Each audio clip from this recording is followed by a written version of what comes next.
जय जगन्नाथ पिलामाने आज आम एठारे आलोचना करिबा 50 गोटी एमसीक्यू क्वेश्चन जोटा कि तुम राजनीति विज्ञान रो चैप्टर नंबर 10 रे अछि विषय रही परिवेश और प्राकृतिक संबल तार पर आधारित 50 गोटी एमसीक्यू क्वेश्चन एठारे आलोचना करिबा एवं प्रत्येक दिन परीक्षा पर्यंत आम रेगुलर बेसिस रे एमसीक्यू गुड़िक आलोचना करिबा।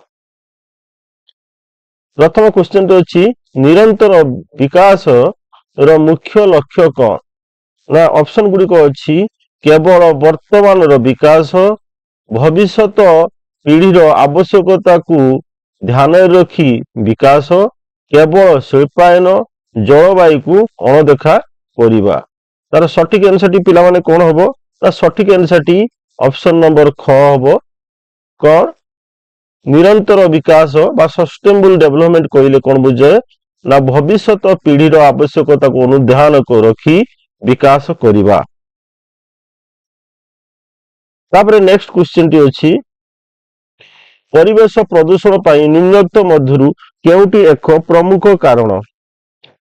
ऑप्शन गुड़िक अछि कौन ना वृक्षरोपण जल संरक्षण द्रुत शिल्पायन सौर शक्तिर व्यवहार। आम ये देखा यार कौटी सठिक आंसर टी कौन हम ना द्रुत शिल्पायन कहीं ना वृक्षरोपण जल संरक्षण सौर शक्तिर व्यवहार ये सब कौन करे ना ये सब परिवेश प्रदूषण को रुखी थाए।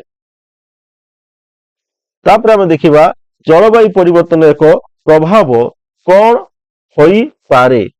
जलवायु परिवर्तन होगा द्वारा कौन हुए ऑप्शन गुड़िक अच्छी समुद्र पतन वृद्धि अम्लजान वृद्धि बरफपात ह्रास वृक्ष संख्या वृद्धि। जदि आम एक अनुध्यान करिबा ताहले तार प्रभाव रे कौन हम ना ऑप्शन कटी हम समुद्र पतनर वृद्धि। विश्व तापमात्रा वृद्धि पाई केउ गैस मुख्यतः दायी। ऑप्शन गुड़िक कौन अच्छी नाइट्रोजेन कार्बन डाइऑक्साइड अम्लजान आर्गन। यार सठिक आंसर टी कौन हम ना सठिक आंसर टी हम कार्बन डाइऑक्साइड। कार्बन डाइऑक्साइड कौन हुए ना विश्व तापमात्रा वृद्धि रे सहायक होता है जोटा कि तुम CO2 जोटा कि गोटे कौन ना ग्रीन हाउस गैस अटे जोटा कि तुम कौन हुए ना विश्व तापमात्रा वृद्धि रे सहायक होता है। या किपरि सृष्टि हुए ना जैविक इंधन दहन जंगल काटवा जुगु कौन होता है ना वायुमंडल रे कार्बन ऑक्साइड गैस रो परिमाण वृद्धि पाई था। नेक्स्ट देखिबा परिवेश विज्ञान काहार अध्ययन को बुझाई थाए।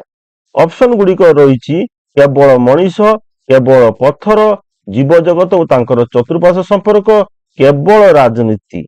यार सठिक आंसर टी कौन हम ना यार सठिक आंसर टी हम कौन ना जीव जगत एवं तांकर चतुर्पार्श्व रे थिबा संपर्क को कौन करे ना परिवेश विज्ञान अध्ययन करी थाए। आम यदि जीव जगत कहवा ताहले एठारे कौन हुए जीव को बुझेब ता सहित कौन बुझेब भौतिक परिवेश को मध्य बुझेब।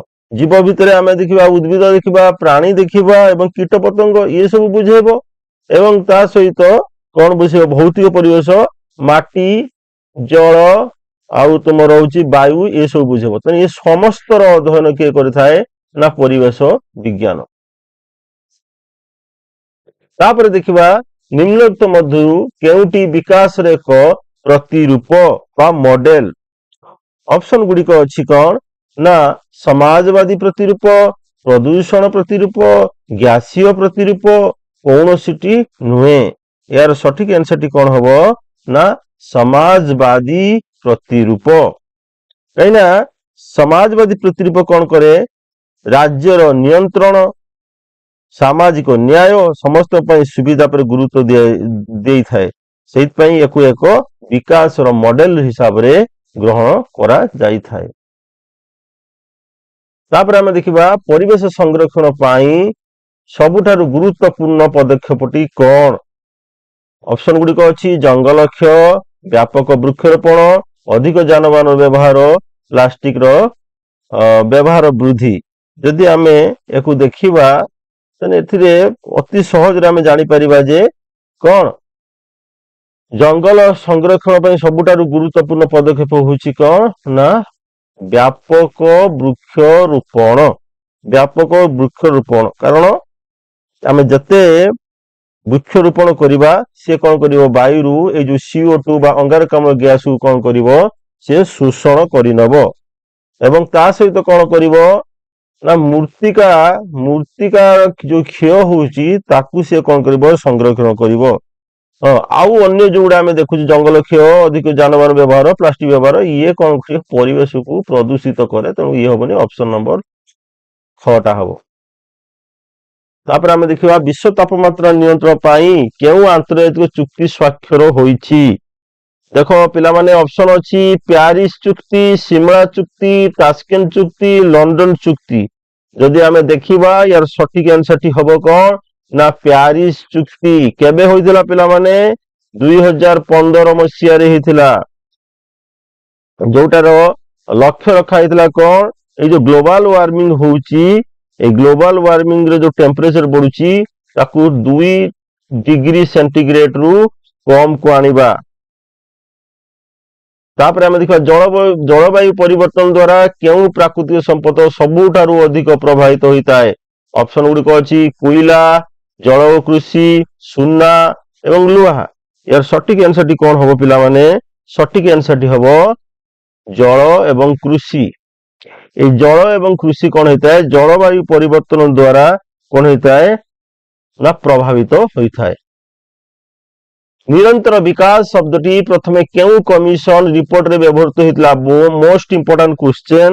ତମ ପିଲାମାନେ ଲକ୍ଷ୍ୟ ରଖିବ, କେଉଁ କମିଶନ ଇଏରେ ହେଇଥିଲା? ମଣ୍ଡଳ କମିଶନର, ବ୍ରଡଲ୍ୟାଣ୍ଡ କମିଶନର, ସାକାରିଆ କମିଶନର, କୋଠାରୀ କମିଶନର। ପୁରା ଅପସନ ଯଦି ତମେ ଦେଖିବ ଆରାମସେ ତମେ ପାଇପାରିବ ବ୍ରଡଲ୍ୟାଣ୍ଡ କମିଶନ, କାରଣ ଏଇଟା ଗୋଟେ ଆନ୍ତର୍ଜାତିକ କମିଶନ ଥିଲା। ଆଉ ଇଏ ସବୁ ତ ଆମର ସାକାରିଆ କମିଶନ, ମଣ୍ଡଳ କମିଶନ, କୋଠାରୀ କମିଶନ, ଏସବୁ ଭାରତ ଭିତରେ କମିଶନ। ହଉ ଠିକ ଅଛି। ଏ ବ୍ରଡଲ୍ୟାଣ୍ଡ କମିଶନର କେବେ ରିପୋର୍ଟ ପ୍ରକାଶ ପାଇଲା? ଯଦି ପ୍ରକାଶ ପରୀକ୍ଷାରେ ଆସିବ ତାହେଲେ 1987 ହେଇଥିଲା ହେଲା। ୟାର ରିପୋର୍ଟଟା କଣ ଥିଲା? ଆୱାର କମନ ଫ୍ୟୁଚର, ଠିକ ହେଲା। ଏବଂ ଏଇ ଯୋଉ ଆୱାର କମନ ଫ୍ୟୁଚର, ଏଥିରେ ତମର ନିରନ୍ତର ବିକାଶ ବା ସଷ୍ଟେନେବଲ ଡେଭଲପମେଣ୍ଟ ବିଷୟରେ ସୂଚନା ଦିଆଯାଇଥିଲା। ତାପରେ ପରିବେଶ ପ୍ରଦୂଷଣ କେତେ ପ୍ରକାର? ପରିବେଶ ପ୍ରଦୂଷଣ କେତେ ପ୍ରକାର? ତ ଏଟାର ସଠିକ ଆନ୍ସରଟି କଣ ହବ? ଅପସନ ଗୁଡା ଯଦି ଦେଖିବା, ଅପସନ A 1,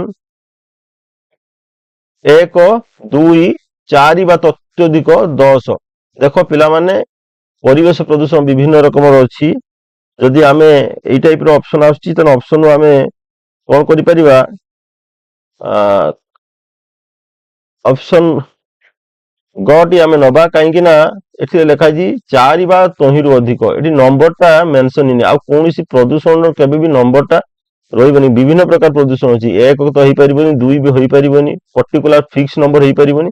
ସେଥିପାଇଁ ଆମେ ଏଠି 4 ନେବା। ମୁଖ୍ୟ ପ୍ରଦୂଷଣ ଗୁଡିକ ଅଛି ବାୟୁ ପ୍ରଦୂଷଣ, ଜଳ ପ୍ରଦୂଷଣ, ମୃତ୍ତିକା ଆଉ ଶବ୍ଦ। এই 4 ପ୍ରକାର ମୁଖ୍ୟ ପ୍ରଦୂଷଣ ଅଟେ। ସେଥିପାଇଁ ଆମେ ଏଇ ଅପସନଟିକୁ ଚୁଜ କଲେ। ତାପରେ ଆମେ ଦେଖିବା କେଉଁଟି ଏକ ପରିବେଶ ସଂରକ୍ଷଣ ଆନ୍ଦୋଳନ ଅଟେ? ତ ଅପସନ ଗୁଡିକ ଅଛି ଚିପକ ଆନ୍ଦୋଳନ, ସ୍ୱଦେଶୀ ଆନ୍ଦୋଳନ, ଅସହଯୋଗ ଆନ୍ଦୋଳନ, ଭାରତ ଛାଡ ଆନ୍ଦୋଳନ। ଇଏ ତ ଐତିହାସିକ କଥା। ଅସହଯୋଗ ଆନ୍ଦୋଳନ, ଭାରତ ଛାଡ ଆନ୍ଦୋଳନ, ସ୍ୱଦେଶୀ ଆନ୍ଦୋଳନ। ତେଣୁକରି ଏ ଆଖି ବୁଝିକି ଆମେ କାଟିଦବା। ଚିପକ ଆନ୍ଦୋଳନଟି ହବ। ଏବଂ ଚିପକ ଆନ୍ଦୋଳନଟା କେବେ ଯଦି ପରୀକ୍ଷାରେ ଆସେ ତାହେଲେ 1970 ଦଶକରେ। 1970 ଦଶକରେ କଣ ହେଇଥିଲା ନା ଉତ୍ତରାଖଣ୍ଡରେ ଉତ୍ତରାଖଣ୍ଡ ବର୍ତ୍ତମାନ ଉତ୍ତରାଖଣ୍ଡ, ସେତେବେଳେ ଥିଲା ଉତ୍ତରପ୍ରଦେଶ ହେଲା। ସେଠି କଣ ହେଲେ ନା ସ୍ଥାନୀୟ ଲୋକମାନେ ଯେତେବେଳେ ଗଛ କାଟିବା ପାଇଁ ସରକାର ଆସିଲେ, ସେ ସ୍ଥାନୀୟ ଲୋକମାନେ କଣ କଲେ ନା ଗଛକୁ କୁଣ୍ଢାଇ ଧରିଥିଲେ। ସେଇ କୁଣ୍ଢାଇବାଟା ହିନ୍ଦୀ ଟର୍ମରେ ଚିପକ କୁହାଯାଏ, ତେଣୁ ସେ ଚିପକ ଆନ୍ଦୋଳନ ନାମରେ ପ୍ରସିଦ୍ଧି ଲାଭ କଲା। ନେକ୍ସଟ ଆମେ ଦେଖିବା ବିଶ୍ୱ ତାପମାତ୍ରା ବୃଦ୍ଧି ଯୋଗୁ କେଉଁ ସ୍ଥାନରେ ବରଫ ତରଳୁଛି? ଅପସନ ଗୁଡିକ ଅଛି ମେରୁ ଅଞ୍ଚଳ, ମରୁଭୂମି, ତାପରେ ମେରୁ ଅଞ୍ଚଳ, ମୁମ୍ବାଇ, ଆଫ୍ରିକା। ତ ସଠିକ ଆନ୍ସରଟି ଏଠି କଣ ହବ ନା ଗ୍ଲୋବାଲ ୱାର୍ମିଂ ହବା ଦ୍ୱାରା ବା ବିଶ୍ୱ ତାପମାତ୍ରା ବୃଦ୍ଧି ହେବା ଦ୍ୱାରା ମେରୁ ଅଞ୍ଚଳରୁ ବରଫ ମାନ ତଳିବାରେ ଲାଗିଛି। ତାପରେ ଆମେ ଦେଖିବା ପରିବେଶ ବିଜ୍ଞାନର ପରିସର ମଧ୍ୟରେ କେଉଁଟି ଅନ୍ତର୍ଭୁକ୍ତ? ଜୈବିକ ଉପାଦାନ, ଅଜୈବିକ ଉପାଦାନ, ଉଭୟ କ ଏବଂ ଖ ଏବଂ କୌଣସିଟି ନୁହେଁ। ଯଦି ଆମେ ୟାର ସଠିକ ଆନ୍ସରଟି କଣ ହବ ପିଲାମାନେ? ନା ସଠିକ ଆନ୍ସରଟି ହବ ଅପସନ ଗ ହବ, ଯୋଉଟା କି ପରିବେଶ ବିଜ୍ଞାନ ଭିତରେ ଜୈବିକ ଉପାଦାନ ଅଛି ଏବଂ ଅଜୈବିକ ଉପାଦାନ ଅଛି, ଉଭୟ ଅଛି। ତାପରେ ଆମେ କହିବା ଗ୍ରୀନ ହାଉସ ଗ୍ୟାସ ର ଏକ ଉଦାହରଣ ଦିଅ। ଗ୍ରୀନ ହାଉସ ଗ୍ୟାସ ର ଏକ ଉଦାହରଣ ଦିଅ। ଅପସନ ଅଛି ମିଥେନ, ହିଲିୟମ, ନିଅନ, ହାଇଡ୍ରୋଜେନ। यार सठिक आंसर टी कौन हम पिलाने? या सठिक आंसर टी हम मिथेन। मिथेन जोटा कि तुम CH4।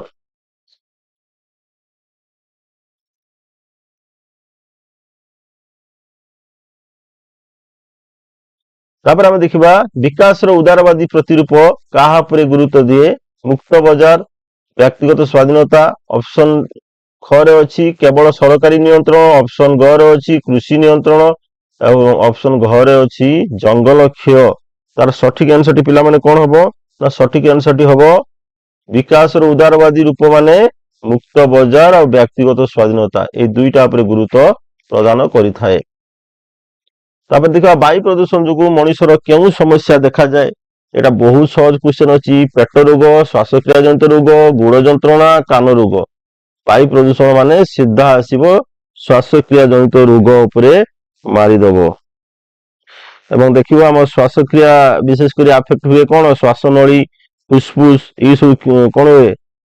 सीधा सड़क क्षतिग्रस्त होता है। तेणुक नेक्स्ट क्वेश्चन टी देखिबा जलवायु परिवर्तन को रोकिबा पाई कौन करा उचित? अधिक गछ लगेगा, अक्षय शक्तिर व्यवहार करवा, रिन्यूएबल एनर्जी, कोयलार जारणी वृद्धि करवा, प्लास्टिक व्यवहार करवा। कोटा तार सठिक आंसर हो पिला माने? ना ऑप्शन ख अक्षय शक्तिर व्यवहार करवा। कारण ये शक्ति जोड़ा तुम कौन सौर शक्ति कही परिबा, आउ जल शक्ति कही परिबा, पवन शक्ति कही परिबा। एगुड़े को आम जिते व्यवहार कले मध्य ता सरी न थाए। कौन होता है? पुनर्बार ता कौन होता है? परिपूर्ण हो जाता है। तेणुक ऑप्शन ख टी हम सठिक आंसर। तापर आम देखा स्विट्जरलैंड रिपोर्ट अनुसार पृथ्वी हाराहारी तापमात्रा केते बढ़ी? देख पिला माने ऑप्शन गुड़िक अच्छी 10 डिग्री, 1.1 डिग्री, 50 डिग्री, बढ़ी नहीं। तो यार सठिक आंसर टी हम 1.1 डिग्री।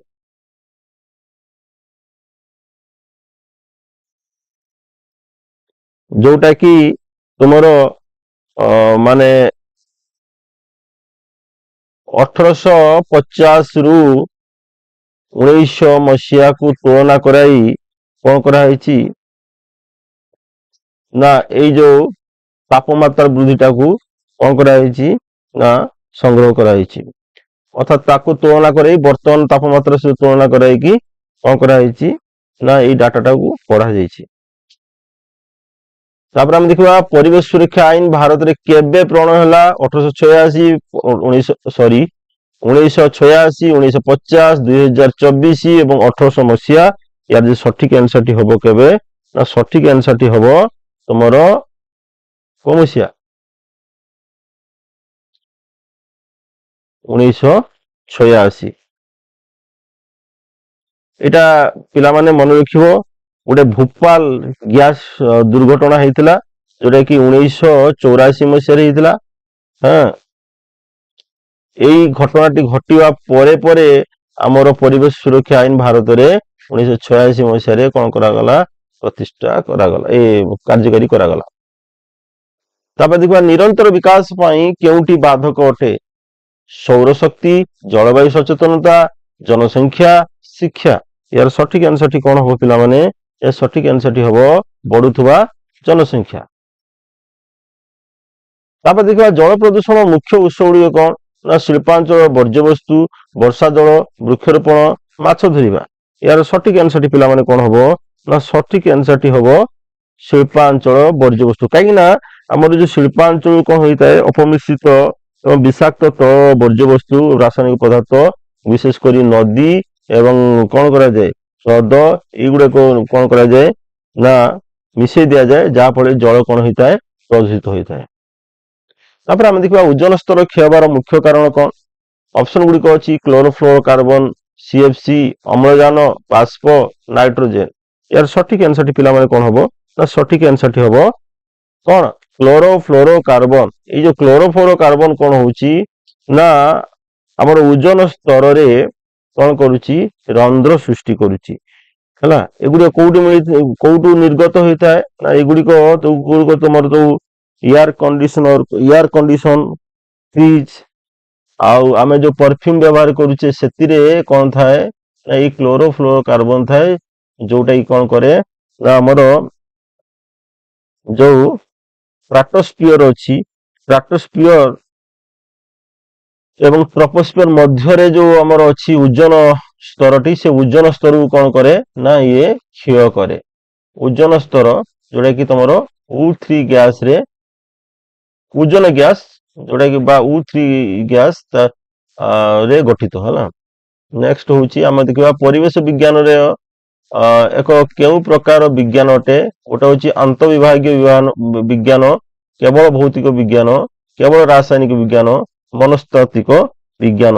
ଏହାର ସଠିକ ଆନ୍ସରଟି ପିଲାମାନେ ହବ କଣ ନା ଏଇଟା ଏକ ଅନ୍ତଃବିଭାଗୀୟ ବିଜ୍ଞାନ ଅଟେ।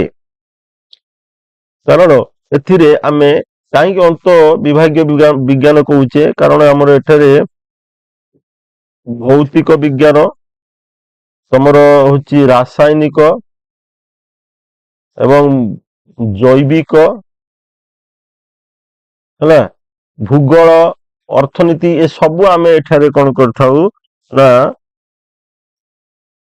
ଅଧ୍ୟୟନ କରିଥାଉ। ଏ ସବୁ ହଉଛି ଏଇ ପରିବେଶ ବିଜ୍ଞାନର ଗୋଟିଏ ଶାଖା। ତେଣୁକରି ଏଇଟାକୁ ଆମେ ଅନ୍ତଃବିଭାଗୀୟ ବିଜ୍ଞାନ କହିପାରିବା। ତାପରେ ଆମେ ଦେଖିବା ବିଶ୍ବ ପରିବେଶ ଦିବସ କେବେ ପାଳନ କରାଯାଏ। Most important କ୍ୱେଶ୍ଚେନ। ଅପସନ ଗୁଡିକ ଅଛି ଜୁନ 5, ଅଗଷ୍ଟ 15, ଜାନୁଆରୀ 26, ଅକ୍ଟୋବର 2। ସଠିକ ଆନ୍ସରଟି ହବ ଜୁନ 5। ଅଗଷ୍ଟ 15 ହଉଛି ତମ ସ୍ୱାଧୀନତା ଦିବସ, ଇଏ ହେଲା ସାଧାରଣତନ୍ତ୍ର ଦିବସ, ଇଏ ହେଲା ଗାନ୍ଧୀ ଜୟନ୍ତୀ। ତେଣୁକରି ଅପସନଟି ହବ ଜୁନ 5। ତାପରେ ଦେଖିବା ବିକାଶ କହିଲେ କେବଳ ଅର୍ଥନୈତିକ ଅଭିବୃଦ୍ଧିକୁ ବୁଝାଏ ନାହିଁ, ବରଂ କାହାକୁ ବୁଝାଇଥାଏ। ଅପସନ ଗୁଡିକ ଅଛି ଜୀବନର ସାଧାରଣ ମାନର ଉନ୍ନତି, କେବଳ ମେସିନ କିଣିବା, ଅଧିକ ଯୁଦ୍ଧ କରିବା, କୌଣସିଟି ନୁହେଁ। ଅପସନକୁ ଭଲସେ ଲକ୍ଷ୍ୟ କଲେ ଆମେ ଜାଣିପାରିବା କଣ ନା ଏଇଟା ଅପସନ କ ଜୀବନର ଧାରଣର ମାନ ଉନ୍ନତି କରିବା। ନେକ୍ସଟ ଆମେ ଦେଖିବା ବିଶ୍ବ ତାପମାତ୍ରା ବୃଦ୍ଧିକୁ ଇଂରାଜୀରେ କଣ କୁହାଯାଏ। ବହୁତ ସହଜ question. Global cooling, global warming, global shift, global wind. ସଠିକ ଆନ୍ସରଟି କଣ ହବ ପିଲାମାନେ ନା ସଠିକ ଆନ୍ସରଟି ହବ ଗ୍ଲୋବାଲ ୱାର୍ମିଂ। ନେକ୍ସଟ ଆମେ ଦେଖିବା ଜଙ୍ଗଲ ନଷ୍ଟ ହେଲେ ବାୟୁମଣ୍ଡଳରେ କେଉଁ ଗ୍ୟାସ ବୃଦ୍ଧି ପାଏ। ବହୁତ ସହଜ କ୍ୱେଶ୍ଚେନ। CO2, O2, H2, He। ୟାର ସଠିକ ଆନ୍ସରଟି ହବ ପିଲାମାନେ କଣ ନା ସଠିକ ଆନ୍ସରଟି ହବ CO2, ଯୋଉଟା କି କାର୍ବନ ଡାଇଅକ୍ସାଇଡ ବା ଅଙ୍ଗାରକାମ୍ଳ ଗ୍ୟାସ। ତାପରେ ଦେଖିବା ଅମ୍ଳ ବର୍ଷା କାହା ଯୋଗୁଁ ହୋଇଥାଏ। ଅପସନ ଅଛି ବାୟୁ ପ୍ରଦୂଷଣ, ଶବ୍ଦ ପ୍ରଦୂଷଣ, ମୃତ୍ତିକା ସଂରକ୍ଷଣ, ସୌର ବିକିରଣ। ଯଦି ୟାର ସଠିକ ଆନ୍ସରଟି କଣ ହବ ନା ଅମ୍ଳ ବର୍ଷା ଆମର ବାୟୁ ପ୍ରଦୂଷଣ ପାଇଁ ହୋଇଥାଏ। କାହିଁକିନା ଏଇ ଯୋଉ ଶିଳ୍ପ ଏବଂ ଗାଡି ମୋଟର ଯୋଉ ଆମର ବାହାରୁଛି SO2, ଯୋଉଟା କି ତମର କହୁଛନ୍ତି କଣ ସଲଫର ଅକ୍ସାଇଡ ବା ନାଇଟ୍ରୋଜେନ ଅକ୍ସାଇଡ NOx, ଏଇ ଯୋଉ ଗ୍ୟାସ ଗୁଡିକ ଯେତେବେଳେ ବାୟୁମଣ୍ଡଳ ମିଶେ ଏବଂ ଯେତେବେଳେ ବର୍ଷା ହୁଏ ତା ସହିତ କଣ ହୁଏ ଗୋଟେ ରାସାୟନିକ ପ୍ରତିକ୍ରିୟା ସୃଷ୍ଟି କରି କଣ ହୁଏ ନା ଅମ୍ଳ ବର୍ଷା ତମର ହୋଇଥାଏ ବା ଏସିଡ ରେନ୍ ହୋଇଥାଏ। ତାପରେ ଦେଖିବା ପରିବେଶ ସନ୍ତୁଳନ ରକ୍ଷା ପାଇଁ ଅନ୍ତତଃ କେତେ ପ୍ରତିଶତ ଜଙ୍ଗଲ ରହିବା ଆବଶ୍ୟକ। ଅପସନ ଗୁଡିକ ଅଛି 10%, 33%, 5%, 100%। ୟାର ସଠିକ ଆନ୍ସରଟି ପିଲାମାନେ କଣ ହବ? ୟାର ସଠିକ ଆନ୍ସରଟି ହବ କେତେ ପ୍ରତିଶତ? ନା ମୋଟ ଭୂଭାଗର 33%। ଟୋଟାଲ ଯେତିକି ଆମର ଭୂମି ଅଛି ତାର 33%, ଅର୍ଥାତ୍ 3 ଭାଗରୁ ଭାଗେ। ନିରନ୍ତର ବିକାଶର ଉପାଦାନ କେଉଁଠି ନୁହେଁ? ପରିବେଶ ସୁରକ୍ଷା, ସାମାଜିକ ସମାନତା, ଅର୍ଥନୈତିକ ଅଭିବୃଦ୍ଧି, ପରିବେଶ ବିନାଶ। ୟାର ସଠିକ ଆନ୍ସରଟି କଣ ହବ ପିଲାମାନେ? ପରିବେଶର ବିନାଶ। ଏଇଟା ନିରନ୍ତର ବିକାଶର ଉପାଦାନ ନୁହେଁ, ସଷ୍ଟେନେବଲ ଡେଭଲପମେଣ୍ଟର ଗୋଟେ ଉପାଦାନ ନୁହେଁ। ଏ ସବୁ ଗୁଡିକ ଅଛି କଣ? ନିରନ୍ତର ବିକାଶର ଉପାଦାନ। ତାପରେ ଦେଖିବା ଜଳବାୟୁ କହିଲେ କେତେ ଦିନର ପାଣିପାଗର ହାରାହାରି ଅବସ୍ଥାକୁ ବୁଝାଏ? ଏଠାରେ ଜଳବାୟୁ 1 ଦିନ, 1 ସପ୍ତାହ, 30 ରୁ 35 ବର୍ଷ, 1 ମାସ। ଠିକ ଅଛି। ଏଠାରେ ଜଳବାୟୁ କହିଲେ ସପ୍ତାହ କି ଦିନ କି ମାସେ ନୁହେଁ, 30 ରୁ 35 ବର୍ଷର କଣ ପାଣିପାଗଟାକୁ ଆମେ କହିପାରିବା ଜଳବାୟୁ। ତାପରେ ଆମେ ଦେଖିବା ବିକାଶର ସାମ୍ୟବାଦୀ ପ୍ରତିରୂପ କାହା ଉପରେ ଜୋର ଦିଏ? ଧନୀ ଲୋକଙ୍କର ଉନ୍ନତି, ସମ୍ପତ୍ତିର ସମାନ ବଣ୍ଟନ, ବ୍ୟକ୍ତିଗତ ବ୍ୟବସାୟ, କୌଣସିଟି ନୁହେଁ। ଯଦି ଏଠାରେ ଆମେ ଦେଖିବା ଏଟାର ସଠିକ ଆନ୍ସରଟି ହବ ସମ୍ପତ୍ତିର ସମାନ ବଣ୍ଟନ, ଯୋଉଟା କି ତମର କଣ ବିକାଶର ସାମ୍ୟବାଦୀ ପ୍ରତିରୂପ ଅଟେ।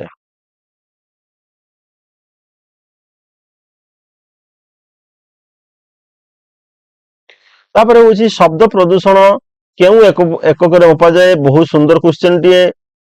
ଅପସନ ଅଛି କିଲୋଗ୍ରାମ, ମିଟର, ଡେସିବେଲ, ଲିଟର। ଆଉ ସଠିକ ଆନ୍ସରଟି କଣ ହବ? ନା ସଠିକ ଆନ୍ସରଟି ହବ ଡେସିବେଲ। ଅପସନ ଗ। ସାଧାରଣତଃ ଶବ୍ଦର ତୀବ୍ରତା ମାପିବା ପାଇଁ এই ଡେସିବେଲଟି ବ୍ୟବହାର କରାଯାଏ। ସାଧାରଣ ଆମେ ଯୋଉ କଥାବାର୍ତ୍ତା ହଉଛୁ ସେଇଟା 60 ଡେସିବେଲ, 60 ଡେସିବେଲ ଅଟେ। ଏବଂ ଯଦି ଆମେ 85, କେବଳ 85, 185 ନୁହେଁ, 85 ଡେସିବେଲରୁ ଅଧିକ ଶବ୍ଦ କଣ କରୁ? ଶ୍ରବଣ କରୁ, ତାହେଲେ ଇଏ ଆମ କଣ କରିଥାଏ? ନା ଶ୍ରବଣ ଶକ୍ତିକୁ ହ୍ରାସ କରିଥାଏ। ପରିବେଶ ବିଜ୍ଞାନ ଅନୁଯାୟୀ ଇକୋସିଷ୍ଟମ ବା ପରିସଂସ୍ଥାନ କାହାକୁ ନେଇ ଗଠିତ? କେବଳ ପ୍ରାଣୀ, କେବଳ ଉଦ୍ଭିଦ, ଜୀବନ୍ତ ଅଜୀବନ୍ତ ଉତ୍ପାଦନ, କେବଳ ମଣିଷ। ଏହାର ସଠିକ ଆନ୍ସରଟି ପିଲାମାନେ କଣ ହବ? ଇକୋସିଷ୍ଟମ କହିଲେ ଏଠାରେ ଆମେ ଉଭୟ ଜୀବନ୍ତ ବା ଅଜୀବନ୍ତ ଉପାଦାନ ଅର୍ଥାତ୍ ସମସ୍ତ ଜୀବିତ ଉପାଦାନ ଏବଂ ଭୌତିକ ପରିବେଶକୁ ନେଇକି କଣ କରିଥାଏ? ଆମର ଇକୋସିଷ୍ଟମ ବା ପରିସଂସ୍ଥାନ ଗଠିତ ହୋଇଥାଏ। ତାପରେ ଦେଖିବା ବିଶ୍ୱ ତାପମାତ୍ରା ବୃଦ୍ଧି ପାଇଁ ନିମ୍ନୋକ୍ତ ମଧ୍ୟରୁ କେଉଁଟି ଦାୟୀ? କୋଇଲା ପୋଡିବା, ଗଛ ଲଗାଇବା, କଳକାରଖାନାର ଧୂଆଁ, ଏସି ବ୍ୟବହାର। यार सठिक आंसर पिलामाने कौन हबो? पिलामाने देखो यार सठिक आंसर हबो सॉरी मोटे क्वेश्चन पढ़िबार भूल होइतला। विश्व तापमात्रा वृद्धि पाई निम्नोक्त मध्यरु केउटी दायी नुहे? ए नुहे नुहे हां भितरे प्रॉब्लम क्रिएट हुए, तेणु मन रखियो दायी नुहे। दायी नुहे माने हमें गच्छ लगेले परिवेश कौन होता है ना सुरक्षा होता है, तापमात्रा कमी थाए, से दायी नुहे कही तेणुक यहीटा हम गच्छ लगेगा। कोईला पोड़िले हम परिवेश क्षति, कलकारखाना चलैले हम, एसी चलैले हम, किंतु गच्छ लगे। तो ऑप्शन नंबर 6। तापर देखिबा जलवायु परिवर्तन जुगु केउ रोग अधिक व्यापी थाए? परिवर्तन भल से देखो, मलेरिया, डेंगू, भंगा हाड़ आउ तमर मानसिक चाप कौनसी नुहे। यार सठिक आंसर टी पिला माने कौन हबो? जलवायु परिवर्तन जो केउ रोग अधिक व्यापी थाए सेटा हबो कौन ना मलेरिया बा डेंगू। काहेकि हबो छुआ देखो तापमात्रा और आर्द्रता वृद्धि जुगु मशा मानक संख्या वृद्धि हबो। आ तुम जानिछ मशा मानक संख्या वृद्धि हेले मलेरिया और डेंगू भलिया रोग कौन हबो होई परिबो। ता सहित भी चिकेन गुनिया भी गोटे अच्छी मशा द्वारा जो व्यापुवा रोग। तापर आम देखा निरंतर विकास क्यों धारणा पर आधारित? गोटे है आत्मसंतोष, ଅପସନ ଖ ଅଛି ପିଢିଗତ ସମାନତା, ଆଉ ଗୋଟେ ଅଛି କେବଳ ବ୍ୟକ୍ତିଗତ ଲାଭ, ଆଉ ଗୋଟେ ଅଛି ଦ୍ରୁତ ଖଣି ଖନନ। ୟାର ସଠିକ ଆନ୍ସରଟି ପିଲାମାନେ କଣ ହବ? ନିରନ୍ତର ବିକାଶ ପିଢିଗତ ସମାନତା ଉପରେ କଣ କରିଥାଏ? ଆଧାରିତ ହୋଇଥାଏ। ଅର୍ଥାତ୍ ପ୍ରତ୍ୟେକଟି ପିଢି ପାଇଁ ଇଏ କଣ କରିବ ନା ସମ୍ବଳକୁ ସୁରକ୍ଷିତ ରଖିବ, ବର୍ତ୍ତମାନର ପିଢି ପାଇଁ ତା ସହିତ ଆଗାମୀ ପିଢି ପାଇଁ। ସେଇଥିପାଇଁ ଏଠି ପିଢି ସମାନତା ହେଲା ସଠିକ ଆନ୍ସର। ତାପରେ ଆମେ ଦେଖିବା ପରିବେଶ ସଂରକ୍ଷଣ ପାଇଁ ଯୋଉ ତିନିଟା ଆର୍ ଯୋଉ ବ୍ୟବହାର କରାଯାଏ ତାହା କାହା ଉପରେ ପର୍ଯ୍ୟବେସିତ? ଅପସନ ଗୁଡିକ ଅଛି reduce, reuse, recycle, run, read, write, ride, roar, rule ଏବଂ କୌଣସିଟି ନୁହେଁ। ଏଠାରେ ଆକ୍ଚୁଆଲି କଣ ହବ? ଅପସନ କଟି ହବ ରିଡ୍ୟୁସ୍, ରିୟୁଜ୍, ରିସାଇକେଲ। ରିଡ୍ୟୁସ୍ ଅର୍ଥ ଆମେ ବ୍ୟବହାର କମାଇବା ଏବଂ ଆବର୍ଜନା ମଧ୍ୟ କମାଇବା। ଆଉ ରିୟୁଜ୍ ମାନେ ବସ୍ତୁକୁ ପୁନର୍ବ୍ୟବହାର କରିବା ଏବଂ ରିସାଇକେଲ ମାନେ ବସ୍ତୁରୁ ପୁନର୍ବାର ବା ପୁନରୁତ୍ପାଦନ କରିବା। ହଉ, ଠିକ ଅଛି। ନେକ୍ସଟ ଦେଖିବା ମୃତ୍ତିକା ପ୍ରଦୂଷଣ କାହା ଦ୍ୱାରା ହୋଇଥାଏ? ରାସାୟନିକ ସାର, କମ୍ପୋଷ୍ଟ ଖତ, ନଦୀବନ୍ଧ, ଗଛ ଲଗାଇବା। ଏହାର ସଠିକ ଆନ୍ସରଟି ପିଲାମାନେ କଣ ହବ ନା ମୃତ୍ତିକା ପ୍ରଦୂଷଣ ଏ ରାସାୟନିକ ସାରର ବ୍ୟବହାର ଦ୍ୱାରା ହୋଇଥାଏ। ତାପରେ ଦେଖିବା ସୌରଶକ୍ତି କେଉଁ ପ୍ରକାର ଶକ୍ତି ଅଟେ? ପ୍ରଦୂଷଣକାରୀ ଶକ୍ତି, ଅଣପ୍ରଦୂଷଣକାରୀ ବା ଅକ୍ଷୟ ଶକ୍ତି, କ୍ଷୟଶୀଳ ଶକ୍ତି, ବିପଜନ ଶକ୍ତି। ୟାର ସଠିକ ଆନ୍ସରଟି ପିଲାମାନେ କଣ ହବ ନା ଖ ସୌରଶକ୍ତି ଏକ ଅଣପ୍ରଦୂଷଣକାରୀ ଶକ୍ତି ଏବଂ ଅକ୍ଷୟ ଶକ୍ତି। ତା ମାନେ ହେଉଛି ପ୍ରଦୂଷଣ ସୃଷ୍ଟି କରିବ ନାହିଁ ଏବଂ ଏଇ ଶକ୍ତିଟି ମଧ୍ୟ କ୍ଷୟ ହବ ନାହିଁ। ଇଏ ଯେତେ ବ୍ୟବହାର କଲେ ବି ସେ ପୁନର୍ବାର କଣ ହବ? ସୃଷ୍ଟି ହେଇଯିବ। ତାପରେ ଦେଖିବା ବିଶ୍ୱ ତାପମାତ୍ରା ନିୟନ୍ତ୍ରଣ ପାଇଁ କେଉଁ ଦେଶ ଗୁଡିକ ମୁଖ୍ୟ ଭୂମିକା ଗ୍ରହଣ କରିବା ଉଚିତ? କେବଳ ଗରିବ ଦେଶ, ବିକଶିତ ଶିଳ୍ପାୟନ ଦେଶ, କେବଳ ଛୋଟ ଦେଶ, କେହି ନୁହେଁ। ତାର ସଠିକ ଆନ୍ସରଟି ପିଲାମାନେ କଣ ହବ ନା ଅପସନ ଖ ବିକଶିତ ଏବଂ ଶିଳ୍ପାୟନ ଦେଶ। କାରଣ ଏଇ ଦେଶ ଗୁଡିକ ବେଶୀ କଣ କରିଥାନ୍ତି? ପରିବେଶ ପ୍ରଦୂଷଣ କରିଥାନ୍ତି। ଯେପରି ତମର ୟୁଏସଏ, ଆମେରିକା କୁହ, ଚାଇନା କୁହ, ତମର ହଉଛି ୟୁରୋପିଆନ ୟୁନିୟନ କୁହ, ଏଇଗୁଡିକ କଣ ହେଇଥାଏ ନା ଅଧିକରୁ ଅଧିକ କଣ କରିଥାନ୍ତି? ପରିବେଶ ପ୍ରଦୂଷଣ କରିଥାନ୍ତି। ସେଥିପାଇଁ ସେମାନେ ପ୍ରମୁଖ ଭୂମିକା ଗ୍ରହଣ କରିବା ଉଚିତ। ତାପରେ ଆମେ ଦେଖିବା ପରିବେଶ ବିଜ୍ଞାନର ମୁଖ୍ୟ ଲକ୍ଷ୍ୟ କଣ? ଅପସନ ଗୁଡିକ ଅଛି ପରିବେଶ ସୁରକ୍ଷା, ସଚେତନତା, କେବଳ ବାଣିଜ୍ୟ କରିବା, ଜଙ୍ଗଲ ସଫା କରିବା, କେବଳ ରାଜନୀତି କରିବା। ତାହେଲେ ୟାର ସଠିକ ଆନ୍ସରଟି ହବ କଣ? ପରିବେଶ ବିଜ୍ଞାନ ମୁଖ୍ୟ ଲକ୍ଷ୍ୟ ହେଉଛି ପରିବେଶ ସୁରକ୍ଷା ଏବଂ ସଚେତନତା ସୃଷ୍ଟି କରିବା। ନେକ୍ସଟ ଦେଖିବା ବିକାଶର ଗାନ୍ଧୀବାଦୀ ପ୍ରତିରୂପ କାହା ଉପରେ ଗୁରୁତ୍ୱ ଦିଏ? ବଡ କଳକାରଖାନା, ଗ୍ରାମ୍ୟ ଅର୍ଥନୀତି, କୁଟୀର ଶିଳ୍ପ, ପାଶ୍ଚାତ୍ୟ ସଂସ୍କୃତି, ସାମରିକ ଶକ୍ତି। ୟାର ସଠିକ ଆନ୍ସରଟି ପିଲାମାନେ କଣ ହବ? ୟାର ସଠିକ ଆନ୍ସରଟି ହବ ଗାନ୍ଧୀବାଦୀ ବିକାଶ ମାନେ ବୁଝି ନବ ଗ୍ରାମ୍ୟ ଅର୍ଥନୀତି ସହିତ କୁଟୀର ଶିଳ୍ପ। ତାପରେ ଦେଖିବା କିଓଟୋ ପ୍ରୋଟୋକଲ। କିଓଟୋ ପ୍ରୋଟୋକଲ କାହା ସହିତ ସମ୍ପୃକ୍ତ? ବାଣିଜ୍ୟ, ଗ୍ରୀନ ହାଉସ ଗ୍ୟାସ ର ହ୍ରାସ, ସୀମା ବିବାଦ, ମହାକାଶ ବିଜ୍ଞାନ। ତାର ସଠିକ ଆନ୍ସରଟି ପିଲାମାନେ ହବ କଣ? ଗ୍ରୀନ ହାଉସ ଗ୍ୟାସ ର ହ୍ରାସ। ଏଇ କିଓଟୋ ପ୍ରୋଟୋକଲ ଟା କେବେ ହେଇଥିଲା ନା ଏଇଟା ହେଇଥିଲା 1997 ମସିହାରେ। ଏବଂ ଏଇ ପ୍ରୋଟୋକଲ ଅନୁସାରେ କଣ କରାଯିବ ନା ସମସ୍ତ ଦେଶ, ବିକଶିତ ଦେଶ କଣ କରିବେ? ନିର୍ଦ୍ଦିଷ୍ଟ ସମୟ ସୀମା ମଧ୍ୟରେ ଗ୍ରୀନ ହାଉସ ଗ୍ୟାସକୁ କଣ କରିବେ? କଣ୍ଟ୍ରୋଲକୁ ଆଣିବେ, ନିୟନ୍ତ୍ରଣକୁ ଆଣିବେ। ତାପରେ ଆମେ ଦେଖିବା ପରିବେଶ ପ୍ରଦୂଷଣ କେଉଁ ପ୍ରକାରର ସମସ୍ୟା? ସ୍ଥାନୀୟ ସମସ୍ୟା, ଆନ୍ତର୍ଜାତୀୟ ବିଶ୍ୱସ୍ତରୀୟ ସମସ୍ୟା, ପରିବାରର ସମସ୍ୟା ବା କୌଣସି ନୁହେଁ। ଏହାର ସଠିକ ଆନ୍ସରଟି ପିଲାମାନେ କଣ ହବ ନା ସଠିକ ଆନ୍ସରଟି ହବ ଏହା ଏକ ଆନ୍ତର୍ଜାତୀୟ ବା ବିଶ୍ୱସ୍ତରୀୟ ସମସ୍ୟା। এটা କେବଳ ଗୋଟେ ସୀମିତ ସ୍ଥାନର ସମସ୍ୟା ନୁହେଁ, ସାରା ବିଶ୍ୱର ସମସ୍ୟା ଅଟେ। ତାପରେ ଦେଖିବା ଜଳବାୟୁ ପରିବର୍ତ୍ତନର ଏକ କାରଣ କେଉଁଠି? ଅପସନ ଗୁଡିକ ଅଛି ଜଙ୍ଗଲ କ୍ଷୟ, ଅଧିକ ବର୍ଷା, ଶୀତଳ ପବନ ଏବଂ ବୃକ୍ଷରୋପଣ। ୟାର ସଠିକ ଆନ୍ସରଟି ପିଲାମାନେ କଣ ହବ ନା ଜଳବାୟୁ ପରିବର୍ତ୍ତନର ମୁଖ୍ୟ କାରଣ ହଉଛି ଜଙ୍ଗଲ କ୍ଷୟ ବା ତମେ କହିପାରିବ ଡିଫରେଷ୍ଟେସନ। ଜଙ୍ଗଲ କ୍ଷୟ ହେଉଥିବାରୁ ପରିବେଶର ପରିବର୍ତ୍ତନ ହେଉଛି, ଜଳବାୟୁର ପରିବର୍ତ୍ତନ ହେଉଛି। ତାପରେ ଆମେ ଦେଖିବା ବିକାଶ ଓ ପରିବେଶ ମଧ୍ୟରେ କିପରି ସମ୍ପର୍କ ରହିବା ଉଚିତ। ଅପସନ ଗୁଡ଼ିକ ଅଛି ପରିବେଶ ନଷ୍ଟ କରି ବିକାଶ କରିବା, ସନ୍ତୁଳିତ ସମ୍ପର୍କ, କେବଳ ପରିବେଶ ବିକାଶ ନୁହେଁ, କୌଣସି ସମ୍ପର୍କ ନାହିଁ। यार सठिक आंसर टी पिलामाने कौन हबो ना सठिक आंसर टी हबो गोटे संतुलित संपर्क रखिबा, ताहले हमर विकास भी हे परिबो, परिवेश भी सुरक्षा हे परिबो। सेतमे गोटे बैलेंस क्रिएट करिबा। तापरे हमें देखिबा प्लास्टिक केउ प्रकार वर्ज्य वस्तु जैविक जैव अवक्षयशील, जैव अवक्षय अयोग्य, प्राकृतिक सार, खाद्य योग्य। तार यार सठिक आंसर टी कौन हम पिलामाने प्लास्टिक केउ प्रकार वर्ज्य वस्तु ना जैव अवक्षय अयोग्य बा नॉन बायोडिग्रेडेबल, अर्थात ये माटीर मिसिबो नाही, तेणुकरी एटा होची नॉन बायोडिग्रेडेबल बा जैव अवक्षय अयोग्य संपद। ए कोनते